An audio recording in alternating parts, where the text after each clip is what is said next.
fiddlesticks! What, Wilbur? We just got hit and I think my back has all been out of shape. You gotta talk with those whippersnappers at the Advocates Law Firm. They're the best injury lawyers around. What? Pipe down, Clarence! Abner's telling me about the lawyers and the advocates. So what happened to you, Abner? I was walking across the street with the light when some young punk came screeching around the corner. I lost a toe. What? Shut it, Clarence! If you get injured, the advocates get results. AdvocatesLaw.com. This podcast is brought to you by the Washington State Department of Health. When we think about the COVID-19 vaccine hesitancy in the Black community, let's remember, it didn't happen by chance. It's justified in history. But the will to change the narrative is strong today, and our people are lending their voices to the conversation. We're sharing our stories and the reasons that made us choose the vaccine so we can lead the way for others to make a well-informed choice too. To hear our stories, visit hereforuswa.org. Hey, Ola, it's Miles. Thank you guys for listening to the Men's Room Daily Podcast. Have you heard our newest podcast? It's called The Greatest Story Never Told. Download it today on radio.com. Be sure to subscribe. New episodes are uploaded every Tuesday at noon. Somebody out there deserves to be recognized. And the Men's Room knows just who it is. So to you, we say, bottoms up, sailor. You're the toast of our shot of the day. Drink time it is, and as usual, we head to the drink desk and Stephen Throwhill to find out who we're toasting. Yes, indeed. Today we chose 53-year-old Norman Zalek of Likens, Pennsylvania. He reached out to a woman on Facebook recently. The woman happens to own a horse, and Norman, he was asking if he could rent the horse, which, frankly, yes, it's an unusual request, but not completely unexpected. As Mike pointed out, some people are going to rent it for a charity, or sometimes you rent it for a date, right? Horseback riding, all this stuff. Maybe an engagement. You know, you hate love, Miles. Crap like that. Right, sure. Miles' new song, I hate love. Love stinks. But she did ask Norman, like, well, what exactly did you want to rent the horse for? And Norman, well, he explained that he and his wife were, quote, open-minded. And that they, quote, like to try different things. And that they had, quote, never been with a horse in any manner and wanted to. Well, obviously the woman on Facebook is like, oh my God, you're making this thing sound sexual, like you want to have a threesome with a horse. Because Norman wanted to have a threesome with a horse. He and his wife were saying if they could rent a horse to have a threesome. Now, this woman, because it was on Facebook, turned the conversation over to the police. Then they recorded a call, and at the moment that he offered her, how much would you pay to rent a horse for a threesome with your significant other? I don't know the rate, but I would guess. I don't know the rate, but I know that it's illegal. You're on Facebook, so I'm going to say they offered $1,500. I'll say $500. Oh, wow. Man, you could have my horse for that. No, Norma was offering $200 to rent the horse just for one night of coitus with he and his wife. A whole night? A whole night. The threesome never went down, but he was arrested last week on one misdemeanor count of sexual intercourse with an animal. Jeez. All right. Hey, Ted. Let's not go down the rabbit hole. No laws, Ted. No laws when you're doing it like the claws. You think that's funny, Mike?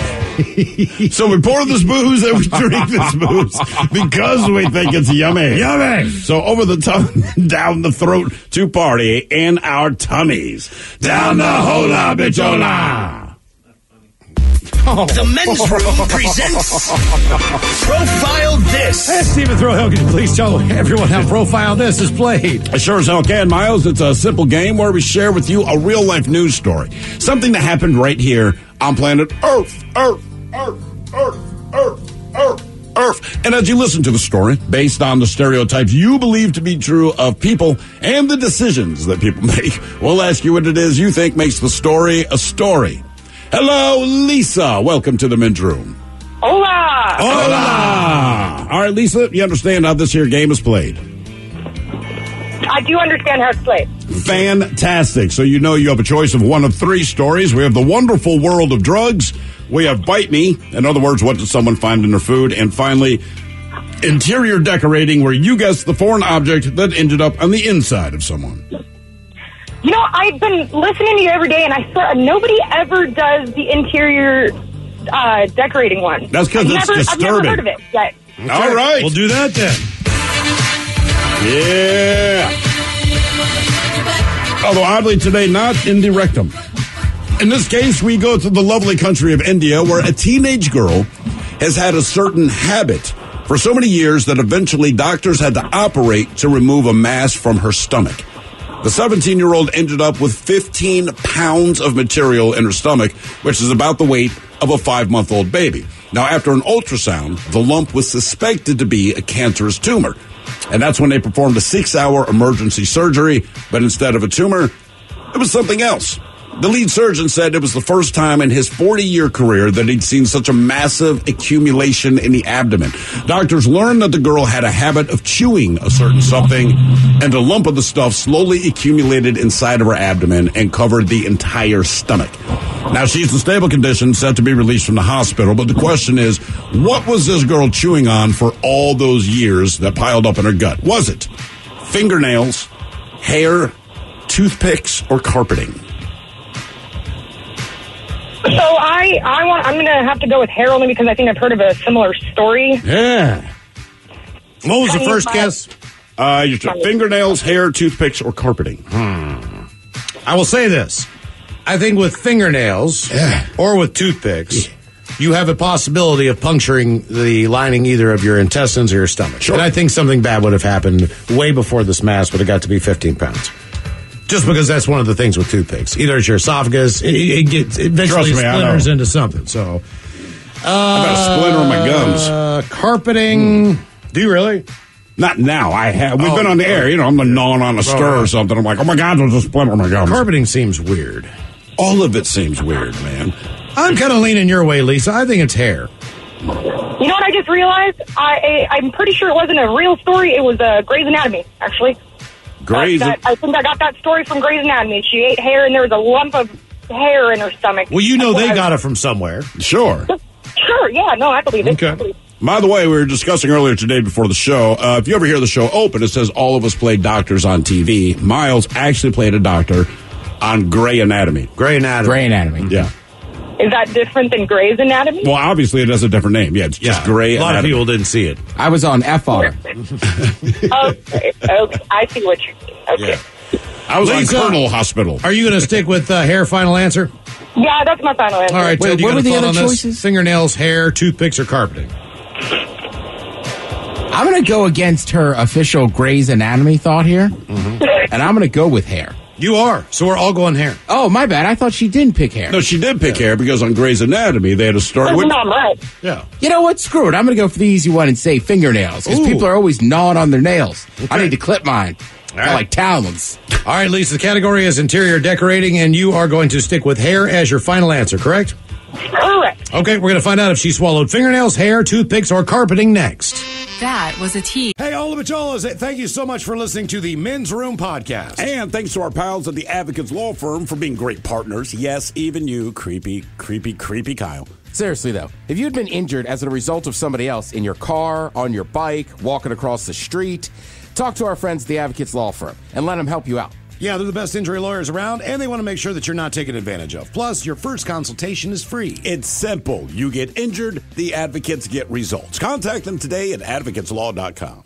This podcast is brought to you by the Washington State Department of Health. When we think about the COVID-19 vaccine hesitancy in the Black community, let's remember, it didn't happen by chance. It's justified in history. But the will to change the narrative is strong today, and our people are lending their voices to the conversation. We're sharing our stories and the reasons that made us choose the vaccine so we can lead the way for others to make a well-informed choice too. To hear our stories, visit hereforuswa.org.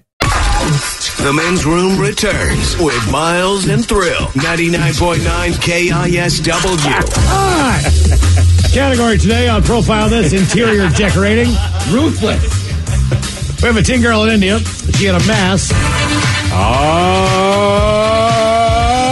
Yeah. No, not there. Removed from her stomach, 15 pounds worth. Mass. Doctors thought it was a huge tumor. They didn't know what it was. It turns out she'd been chewing and eating stuff apparently for a long period of time. That mass was from whatever habit of eating that she had. Was it fingernails, hair, toothpicks, or carpeting? And Lisa, that is the very question that you asked you. And let's see what we got here. You and Miles said hair. Pretty T. That'd be D. Smith. He said fingernails. We'll start with you, Ted. Sorry, not fingernails. And now, Lisa, Miles, you guys both agreed hair. It seemed like the most reasonable thing. And let's face it, Lisa, you had the expert advice from the most medical of medical dramas ever, Grey's Anatomy, and said, hey, man, I saw the story. It's got to be hair. Okay. You are correct. There we go. Wow. That's right. Watch Grey's Anatomy for all of your medical Learn needs. stuff. Right. You know? I'm a Grey Anatomy guy. Yeah, I know. You're just Grey. And Just speaking of Grey. TV. But I loved you on FR. Oh, yeah. Smooth. Now for all TV news all the time, it's time for TV Time with Ted. And now, because your pathetic life is confined to countless hours in front of a talking box, the Men's Room presents TV Time with Ted. Your choices today. The Jimmys. Jimmy Kimmel, Jimmy Fallon, Conan. Conan O'Brien, Seth Meyers. Seth Meyers. Ted Smith. Is it Ted or is it late night? Right there in the title. All those guys have teams of professional writers that come up with their monologues each and every night. It's up to you to determine, is this an actual late night joke and from whom, or could it be a The Ted Smith original? Brian Austin Green was revealed to be underneath the giraffe costume on The Masked Singer last night during the Group A playoff episode. Just kidding. It was actually Machine Gun Kelly. Oh, Ted Smith. Ted Smith. I don't know if that was you. Too harsh? No, that's just you. I'm like, that's Ted. A library worker in Texas stole over $1 million worth of computer printer toner. $1.3 million in toner. That's like 5 cartridges. Fallon. Conan. Fallon. At a library in Austin, Texas, a former worker at the library is accused of stealing $1.3 million worth of printer toner, then selling it online. $1.3 million in toner. That's like 5 cartridges. A duck named Ben Afquack recently set a record for the most Instagram followers for a duck, much to the dismay of Quack Damon. Jimmy Kimmel. Seth Meyers. A duck named Ben Afquack recently set a Guinness World Record as the duck with the most Instagram followers, much to the dismay of Quack Damon. He barely got that out. Ben Afquack. Kanye West is attempting to cash in on the presidential run by releasing pricey merchandise. The only people who didn't see this coming are college dropouts. Vito's one. Yes. Yeah, that's me again. If you didn't see that coming, you're a moron.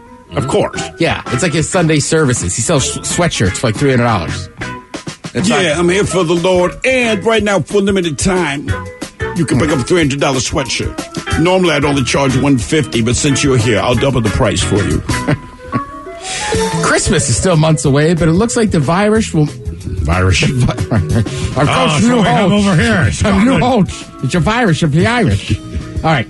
Christmas is still months away, but it looks like the virus will make celebrating the holidays a little different this year. Santa Claus will be at the mall, but no hugging or touching Santa at some malls, as he will be in a snow globe or behind plexiglass. Santa heard about this and said, if I wanted a touchless experience, I'd be at home with Mrs. Claus. Fallon? Seth. Fallon. Christmas is still a couple of months away, but it looks like the virus will make celebrating the holidays a little different this year. Check it out. Santa Claus will still make an appearance at the mall this year, but don't count on hugging or touching Santa at some malls. Santa will meet with families as he appears to sit inside a giant snow globe or behind plexiglass. Santa heard and was like, if I wanted a touchless experience, I'd be home with Mrs. Claus. Also, I fathom what they're saying. Yeah. But it just sounds weird when they're like, no touching Santa. I know. What the hell was happening at the mall? Yeah, these Santa pictures this year are going to be Santa first. much different. You'll definitely be able to timestamp these. Yes, you'll know the year. Right. Yeah, I mean, I don't know. In theory, couldn't you just have like a Santa driving around your neighborhood in like a Pope mobile? You could. I mean, I would give there's him a all Santa kinds- mobile, I mean, but you don't, yeah. When there were parades, Santa would do like a Christmas parade or whatever. But I mean, Yeah, Santa he comes by on a fire truck. But Santa is at the mall, and kids are in that, tradition of going and sitting on Santa's lap in some place or location. But whether- only 50% of them are even happy to do it. That is true. Right, in the last few years, it seems like it's more adults. And dogs. Can I get my picture? All right, you goofy college girl, hop up here. I went up to Santa Claus and told him everything I wanted. I was like 8 or 9. Sure. And my mom said, "What did you tell Santa you wanted?" And I said, "Hey, I told Santa. He knows. I don't need to tell you." And then I got nothing. Yeah. I got nothing I wanted. Because I was like, no, he knows. It's Santa Claus. Like, I don't need to tell you. And she was like, I mean, my dad always he was always a Santa for Christmas parties and stuff. So like the mall Santa, I was like, I know how that works. Well, I was told it was. Not telling you, they're old man. elves, basically. Like, they're Santa's elves. Right. Yeah. But when you live with an elf, you don't need to talk to one at the mall. Mm-hmm. You didn't get any cookies, did you? What do you mean? Like Keebler living with an elf? Oh, no. Okay. I was amazed a couple years ago when one of the elves, I'm like, oh, you make toys now in Santa's workshop because you used to work Subway. Just saying. I will say this, though. A bunch of drunk people cannot coerce Santa at Nordstrom's to let you in quicker. Oh, God. No matter how many hundreds you offer him. Or the elves. Really? Oh, yeah. It's a wild day. Okay. All right. So a couple weeks ago, I was sitting here talking about watching a show, How to Rob a Bank. Yes. Right? And it's all about people that have robbed banks and gone to jail. Now they're out talking about robbing them. So I found a new one on Vice last night called I Was a Teenage Felon. Okay. Cool. I'm telling you, man, it's very interesting, especially with Sure. well, I mean, one of the Teenage Felon episodes is a dude that counterfeited money. And trust me, they generally end bad. Yeah, of right? course. Like the guy's counterfeiting money, he goes to jail, then he gets out, he rebonds with his son, then the son's counterfeiting money. Oh, damn. Oh, yeah. And they like gets him in trouble and this and that. So that one didn't end the best, but it's okay. They're all both out of jail now. But the one I watched last night was a guy that started selling drugs when he was like 13 in like the lower Manhattan, right? Mm. And keep in mind, this is before any gentrification or anything. So basically, he finds, gets some weed, starts selling with some friends. But I'm trying to think of a nice way to say this where it won't shock people. But it's also amazing, kind of, that like the work ethic that these people have. Yeah, absolutely. Like, I mean, you're running a business. You're making money too. The more you work, the harder you work. You've already got a high profit margin. Sure. I mean, especially instead of having a real job. So you're getting cash every single day. I mean, if you had the incentive to just, make as much as you possibly could. Sure. And you have a product that people want to buy. I mean, that's all sales is. Right. So, I mean, that's what I'm saying. Like, he starts slanging some weed, and then finally, like, one night somebody, like, he buys some Coke, and he realizes he can make a bigger profit margin. Mm-hmm. So he's, like, 15. He's basically running his block, and then he teams up with another guy, and they find a connect. But, like, they're working so much that... I don't have time for my wife and kids. Well, great. School. They're only like 17. Right. But they start popping, like, no-dos and stuff. They stay up for 3 days. They wouldn't even leave to use the bathroom. They would just go in between cars. And you're just like, wow. Because they're hustling that much. They were hustling that much. They get popped. I guess he's like 18. He's got to do a few months at Rikers or whatever. So he gets out, goes to college. As he said, he just brought a bunch of weed for himself. But he's there for maybe a semester, and people start buying stuff. Yeah. So he's back in the game. The college basically kicks him out. He moves back to New York City, hooks up with his buddy, and they basically almost invent like Uber Eats. Like drug delivery? Yeah. Like they literally had it on the business cards, right? And they had separate phones and this and that. Like, I mean, like you've seen like The Wire or something too. Everybody knows what a burner phone is now. Right. But like when they're doing this in the early 2000s, like nobody really knew what a burner phone was and this and that. Well, Ted, I'll tell you this. I've had 2 friends at work on Wall Street. They did a lot of partying in their day. But they also said they'd never seen more cocaine in their life in a work environment than in that area of Manhattan. So that's how they made so much money, was that everybody else still just worked the same blocks and whatever. But see, that's what's funny. Him and this guy were like, basically like, we'll start selling it to white people. But let's think, everyone's go, these drug addicts, like these are the guys day trading. Yeah. You know what I mean? Like these are the guys, they're doing the high dollar good stuff. The pressure, the high, Yeah. So, I mean, there's all these crazy stories. The one guy's still in jail. This guy does have to go back to jail. He meets up with a buddy. And he puts on like a ton of weight in jail and everything. So then basically like they're putting him through stuff and they're like, you stay like this. Like you're not going to survive. So he starts working out and everything. And now the same block he used to sling drugs out of, he has a gym. And the gym's whole thing is it's like you're in prison. So it's like a prison boot camp. And he's like, yeah, I went on Amazon. Like somebody invested in it. He went on Amazon. You can buy prison doors and everything. But it's the same workout that he would do in the yard and stuff. And also, I got to admit, I found it funny. He was so big when he started just jogging around and stuff. He said people used to be like, oh, there goes Honey Bun. Oh, damn. Wow. But right, I mean, you get the point of this. You end up in jail, him and his brother are connected. He had a terrible, things are better now. Obviously, you don't want to go to prison. Sure. But there is part of me that just goes, wow. And that's business 101 that they're doing. Find the market and exploit it. Well, you know what? But also, it's like when I was in high school, when you're in Baltimore City, every high school assembly is very negative, and they tell you how you're going to fail. But we did have one dude who rolled in, ex-con, same thing, and he said, look, man, he just called everyone out as cowards. They said, like, you're teens, you think you're badass. He goes, but here's the thing.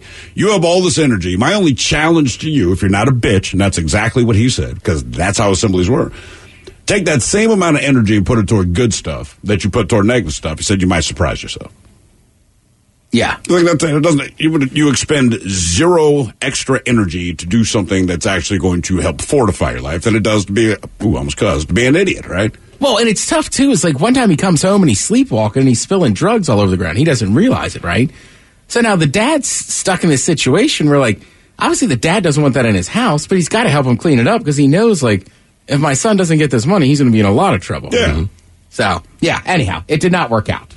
Eventually, there's a reason there's undercover cops and what was it called again? I was a teenage felon. I was a teenage felon. Yeah, so I've seen 2 episodes. One's this drug guy in New York City, and another guy's counterfeiting money. Hour long show. They're hour long, and each one just takes one guy's case or correct. One girl's case. Okay. Yeah. I'm telling you, man, it's a pretty interesting series. I can get you a T-shirt that says that, so you can constantly say, "No, it's a TV show." Yeah, not a punishment. Either that or skinless bangers. We haven't decided which one we're doing. Yeah, well, that explains the dream of why I was selling fire trucks to the Sinaloa cartel in trade for money and peanut butter and jelly sandwiches. That is an actual dream he told us about today. And they were real serious about the sandwiches. I don't know how to explain My friend, it. what you have done for us, I give you. Yeah, the reason they have more tortillas in Mexico than bread.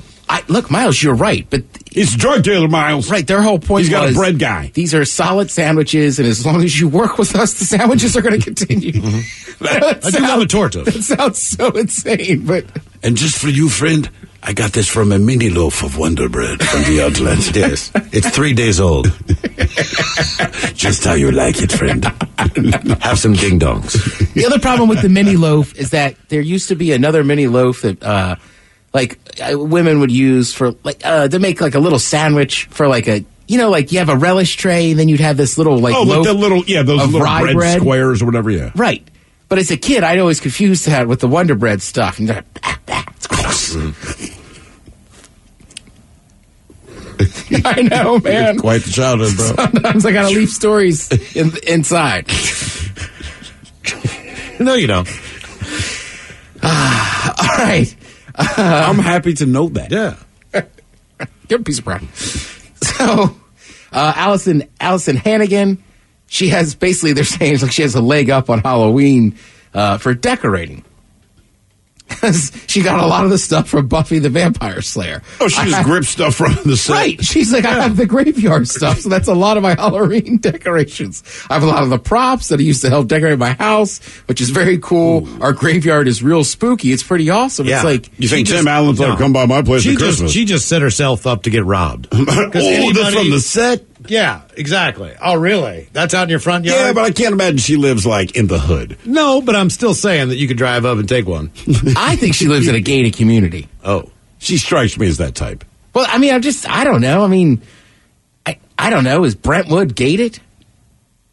I've never been in a gated community. I couldn't even tell you. Oh, that's a lie. Where? I'm sure you played a golf course inside a gated community.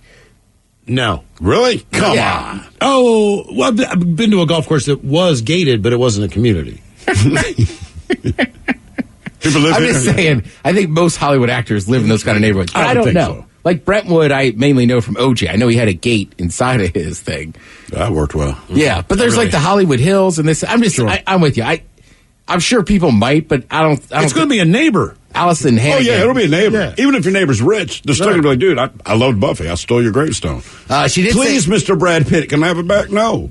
right. She said some of the stuff's getting old. They gave me skeletons that would literally have having the master's lair and stuff. They look really authentic. Like, right, because It was on a TV you have show. Hollywood props. Right. Like, Of course they look good. yeah. Damn. It's like, do you like my mask? Like, yeah, the one you wore in whatever movie? Like, yeah, it looks great. That your Jim makeup artist spent 8 hours putting on? Yes. Yeah, it's so lifelike, Jim Carrey. I don't know. I shouldn't be upset about that. She'd probably never know what it's like to eat old bread. No, not 3-day-old bread Right? that they sell as new. This is kind of interesting. Ellen has had a 38% drop in her ratings. I was stunned by that, man. I figured people would be like, because there's so much other, like, news going on. I don't think anyone would care, but I was dead wrong. Yeah, and ratings are a tough thing. Because it's sports, a lot of times people are like, nobody's watching this league or that league anymore. But you got to look at the stuff. You know what I mean? Because sometimes it depends on matchups. I know for sports, sometimes it depends, like for the NBA. Like, well, the NBA doesn't play their season this time of year. And are all daytime television ratings down top to bottom? Are they? I don't know. Oh, I mean, sometimes that figures. Yeah, but into her it too, hit you know? is tied to something specific. Right. Right? That's the thing. So they're basically saying her ratings are down since you find out that she's an a-hole. Yeah, And like, I that's what I'm didn't saying. think And her it mattered. apology wasn't too sincere either for her viewers. Right, it's just, like I said, either don't say anything or give a legit apology. Right. You know, like, we are going to do this, we are going to do that. And nobody said they said you. Right, you're like, your name's on the show. Right. You are Ellen. Yeah, but the thing is, it matters for her because, your advertising dollars are tied into that. So I'm telling you, if I'm an advertiser, like, I will pay you 62% of the rate you're charging me now. Sure. Because I've lost 38%. It doesn't make sense for me to spend this money. Yeah, and I don't know, that's a good question. I mean, you figure, unfortunately, there's more people home, Yeah. but also they're home with the children. So, Right. you got to teach school, you probably don't have as much time to watch Ellen. That's No, exactly you right. don't. Thank you, Ted. We appreciate it. Hey, all the Macholas, thank you so much for listening to the Men's Room Podcast. And thanks to our pals at the Advocates Law Firm for being great partners. Yes, even you, creepy Kyle. Seriously, though, if you'd been injured as a result of somebody else in your car, on your bike, walking across the street, talk to our friends at the Advocates Law Firm and let them help you out. Yeah, they're the best injury lawyers around, and they want to make sure that you're not taken advantage of. Plus, your first consultation is free. It's simple. You get injured, the advocates get results. Contact them today at advocateslaw.com. This podcast is brought to you by the Washington State Department of Health. When we think about the COVID-19 vaccine hesitancy in the Black community, let's remember, it didn't happen by chance. It's justified in history. But the will to change the narrative is strong today, and our people are lending their voices to the conversation. We're sharing our stories and the reasons that made us choose the vaccine so we can lead the way for others to make a well-informed choice too. To hear our stories, visit hereforus.wa.org. The Men's Room returns with Miles and Thrill. Now, let's see what's happening in the real world. All right, here we go. Postman says he is being terrorized on his route by a sex-crazed duck. Meanwhile, a man in a casino is busted using counterfeit money, then fighting an officer and not having the best of luck. Study says humans are better at scavenging for junk food than healthier snacks. A woman swimming laps unaware she is showing everyone everything that she packs. And the story of a boy who has eaten nothing but sausages his entire life. It is time for your headlines. Now, it's time to hit the headlines. Here's my cop. All right, our top story, we go to Scotland, where a postman is being attacked on his route. Story goes that the postman has had a few run-ins with a duck that is owned by someone on his route, so much so that they've actually left him a note explaining that the duck has since been caged up to keep him in. They went on to apologize, saying that he used to be cute and cuddly, but has turned into a sex-crazed maniac. For sex? Ducks. Let me see that butt quack. I guess that's just a very handsome postman, then. All the ducks love him. That's right. I want you to fertilize my eggs. I'm just wondering, like, do you have other ducks? Is that the problem? Like, is this a territorial thing? Like, these are my ducks. Maybe. Stay away from my ducks. Either way, I'd be like, man, seriously, your duck wants to have sex with me. It's got to stop. Right.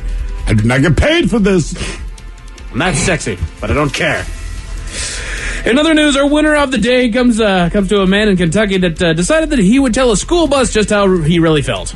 In a video that's growing momentum online, the man sits in his truck behind the school bus as he lays on his horn while the students are getting on board. Then that we find out what the cause of the holdup is, the kids on the bus are getting their temperatures checked before getting on the bus to ensure that they're doing their part to slow the spread. So he's just a little impatient. He wants this bus to go, and turns out that they're actually just trying to take safety precautions to make sure that, these kids don't get sick and then bring them to their parents and then bring them to their parents. No matter what is going on, honking at a school bus is a bad look. You want to. Man, you want to. You want to so bad. My daughter told me, Daddy, just honk at it. I said, baby, I don't care about a lot of things, but I don't want to look like that guy. No. That's what I'm saying. Exactly. You cannot win in that situation. Boy, they take a long time sometimes. They do. Find your seat, kid. Well, you got to wait for the kid to get back there. I know. But like, hurry up, man. Right. All the people just shoving their bags in the open slots. Time is money, punk. Back to Europe, where a woman deep in a workout at a local pool was interrupted by a horrifying realization. The woman was swimming laps, and on lap 30, she was interrupted by a woman that told her that she was having a wardrobe malfunction. She felt around her bathing suit to find that she had such a massive hole in the rear of her suit, causing her rear end to completely be exposed for all to see. Yeah. All right. No, it's not all right. She was helped out of the pool and made her way to the locker room to change. Yeah, it was not all right. Oh, yeah. No. No. It was a big hole. No. For a big butt? Oh, yeah. No. Mommy, were those two bald men kissing in the pool? No. Oh, no. Needless to say, she was mortified. Yeah. I'd laugh. I mean, at first I'd be a little bit freaked out, but I'd laugh my ass off. You have to laugh. Right. What can you do? Sorry about showing my big butt. Exactly. In Iowa, authorities are on the lookout for a vandal. Police received reports of vandalism on the local soccer field, and what they found when they arrived on the scene was that the field was covered in tire tracks. Someone had done donuts and burnouts on the field. Yeah, they tore that field up, and the kids were just getting ready to have a big tournament there. Exactly. That just sucks. So they're asking anybody with any information to come forward. Apparently did some thousands of dollars of damage to that field. Yeah. The maintenance they're asking them to come and just, hey, we're not even going to press charges if you'll just help us try to patch this field up so the kids can play this weekend. Right. Exactly. I mean... It won't make it any better, but I'm assuming it's probably another teenager. I would assume as well. It's just a couple dumbasses in their truck that are driving onto a soccer field. It's not that makes it better, but if it's a full-grown adult, that makes it worse. Yeah, that just makes you complete. That is not a good look, Ted. It is not. Might as well honk at the school bus. And just when you consider how many NFL players are currently having issues right now with the state of a professional football field, right? The amount of work that it takes into an actual turf field to be level enough to where it's not damaging players is already difficult. Sure. Now you're going to put ruts and all kinds of nastiness all over that field, man. This is... And half those places don't have the money that King County or Pierce County has. You bet. They have volunteers out there cutting grass. This is Carlisle, Iowa. Yeah, lining the field, doing all that stuff, putting the nets in before the games. Right. You know. This is not an easy, just bring a tractor fix. A man in Tucson, Arizona is in some serious trouble after trying to pull one over on the casinos. Police were called after it was discovered that the man was using counterfeit money within the casino. When the officer confronted the man about it, he refused to show an ID and eventually got into a physical altercation with the officer that led to him pulling a gun from his hip. The officer returned the action with a weapon of his own, and the man was apprehended. I'm going to assume that those machines are good enough, like a slot machine or any of the video games, like video poker or whatever in there. Sure. Did they know a counterfeit bill? So he must have been going to the counter. Had to have been. You know what I'm saying? One of the to get chips or something like that. Right. All you need to do is get past one person. But again, there are certain places that are just not robbable. One of them is banks, and the other one is casinos. Banks have been hyped to this since the days of horse and buggy wagons, and casinos are another one that everything on you has all kinds of cameras, scanners, markers. I don't care what it is. They know what is happening in there. You can clean money in a casino, but you can't use counterfeits. Exactly. I would rather try to rob a bank than a casino. Because the other thing is, if I get caught in a bank, I don't fear that the tellers are going to break my legs. Right. Where the casino, we're going to break you to pieces. Also, we're going to take you into a room. Right. And we're going to tell them you fell down an elevator shaft or something. They don't have a show called I've Robbed Casinos. That's right. Banks are lawless. They could have one, I tried to rob a casino. Yeah. That is it for your headlines with that. Mike Hawk is out. Thank you, Mike. We appreciate it. We'll see you next time for the weekend and the exciting return of Ted versus the FCC. Yes, indeed. It is all true. But in the meantime, we be all up out this biatch. So until next time, please do what you do best. And for Aletha's sake, stay beautiful. The Men's Room has been taped before a live studio audience. Wardrobe and makeup provided by Mantastic Limited. This has been a presentation of the Men's Room Radio Network. Oh, man! A Double Flush production. This podcast is brought to you by the Washington State Department of Health. As we continue to listen, learn, and grow, we are amplifying Black voices and perspectives in an effort to start a new COVID-19 vaccine conversation. We're sharing stories intended to help us navigate this unprecedented time together and to co-create solutions in support of the Black community. Hear these stories at weconsiderwa.org.